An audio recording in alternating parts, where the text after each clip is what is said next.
Okay, I lied. Technically, one of these is not a foundation, but I think you're going to be glad I lied. So let's get into it. I'm going to work my way from the most expensive and go all the way down to the most affordable, which is only $7. So let's start first with the most expensive, which isn't even that bad. It's $20 and well, okay, $19.99, but it is the L'Oreal True Match Nude. You can see I have used a lot of this foundation. It is a more serum kind of foundation. It sets beautifully. It's got a nice natural finish, and it just does not exemplify any dry patches. I think it's really good with a lot of different skin types, but I really think it's good for those of us who have more dry skin. So this one actually has 1% hyaluronic acid in it. So it really is made for somebody who does have dry skin. This is a light to medium foundation. I do believe you can get it to a medium. You cannot get this to a full. Well, I'm gonna just tell you right now, I don't think any of these will give you a true full coverage foundation. And I think that's because a foundation that is really good for dry skin usually isn't a full coverage foundation, because it's really hard to make a full coverage foundation look good on dry skin. I know you're all gonna know what my gripe is on this, is the packaging. Look at all the stuff all around it. It's just really gross. So it's just, they really need to improve it. They just need to make it be a pump. The next one will be of no surprise. I think this is one of my newest go-to foundations, and it is the number 7 Restore and Renew. This will give you a light to medium coverage, and it does have an SPF 20 in it. Now, I don't think 20 SPF and SPF in a foundation is actually all that amazing. I think you need a 30 or above. So I never trust the SPF to give me everything I need for my face, but it isn't just an extra layer of protection. So I think it's fine, but I don't think a foundation has to have an SPF in it. So this is extremely hydrating, and it is unscented. This one's a little bit thicker, but obviously not that thick.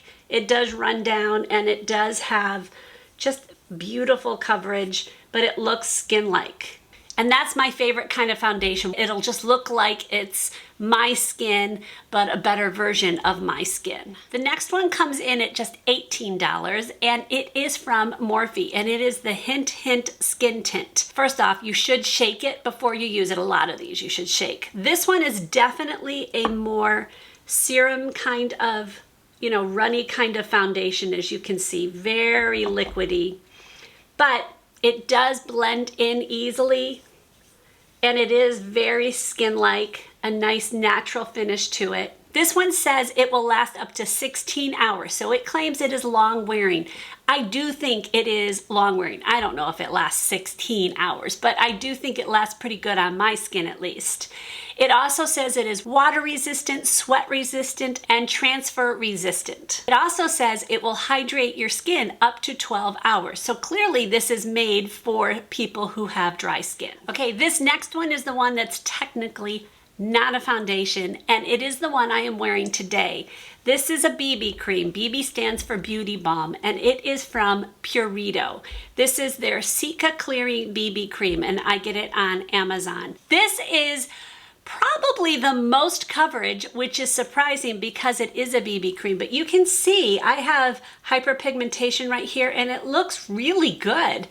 And I've had this on my skin for probably 6 hours already. This has got a consistency that's kind of more mousse-like. It doesn't run very easily. You can see it's very much staying where it's put, and it just rubs in beautifully. It's just a really pretty BB cream, and it's pretty economical. It is $9.80 on Amazon.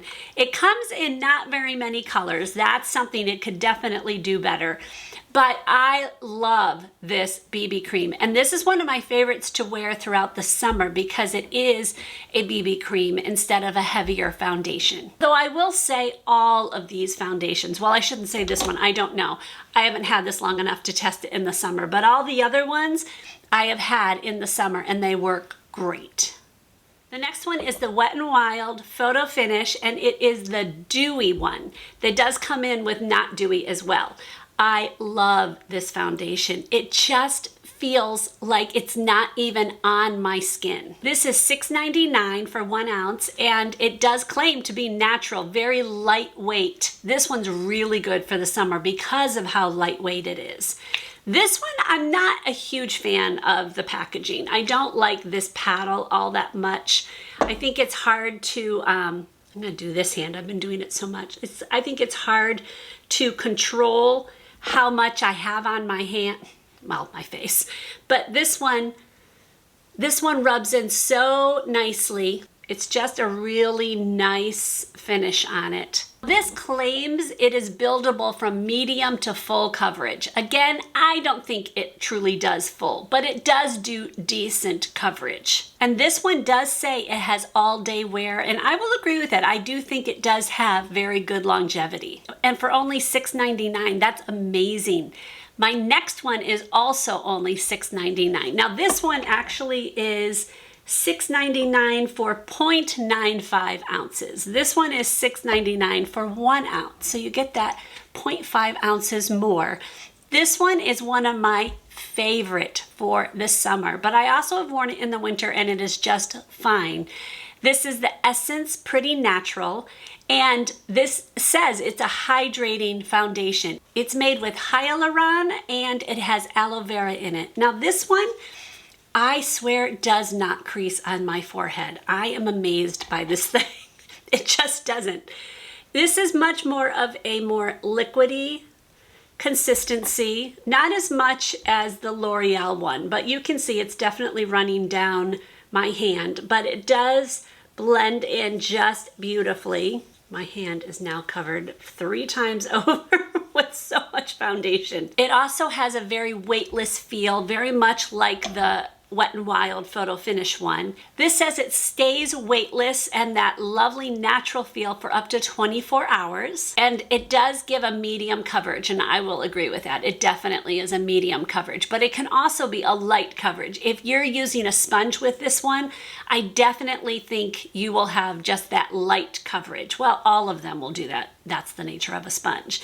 But if you want to get to that full coverage on it, or medium, you're going to want to use a brush to do that. Okay, so I did a video all about primers and how they can help you with your foundation, make it last longer, make it look better. And there's even one in there I don't think you need at all. In fact, I think you should never buy this type of primer. So if you're interested in watching that, I'm going to link it right here. I will see you in that one or another one. God bless.